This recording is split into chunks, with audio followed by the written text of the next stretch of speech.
Let's talk now about ticks. Even though these tiny parasites are dangerous year-round, they're most active during the summer months. And you probably have read headlines about ticks actually being worse this season. CBS News Philadelphia reporter Ross DiMattei joining us here.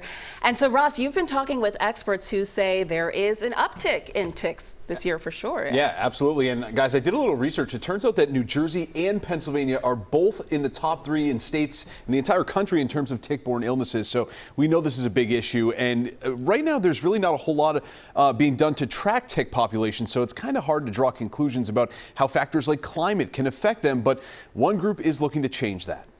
Never had a problem, been crawling around the bushes and climbing in the trees for years.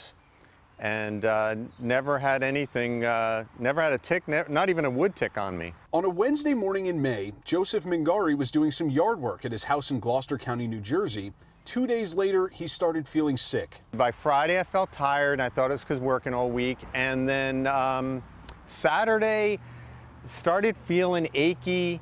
And by Saturday night, I had a fever, woke up Sunday morning, and I knew something was wrong.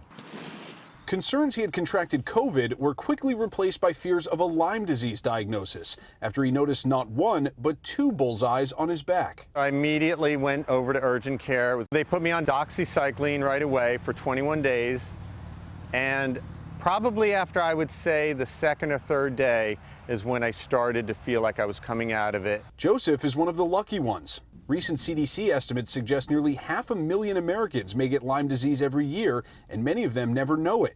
He has a theory as to why he's seeing more ticks today than ever before. We're definitely having milder summers, winters, as everybody knows. And, you know, you'd see mosquitoes more in the winter. And I think that's, you know, you're not having these cold, freezing winters to kill off the insects. And so it seems like there's a lot of things changing in the environment. How is the weather affecting tick populations? Dr. Dina Fonseca studies ticks at Rutgers University.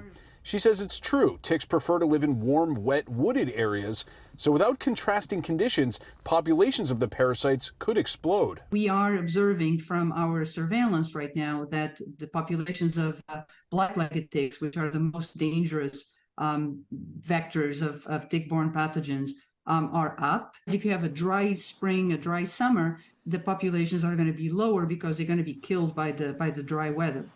Conversely, if it's rainy and mild, mild winter, you may have larger populations. She says it's a good theory, but we simply don't have enough data to make a definitive determination about tick populations. Are they above normal?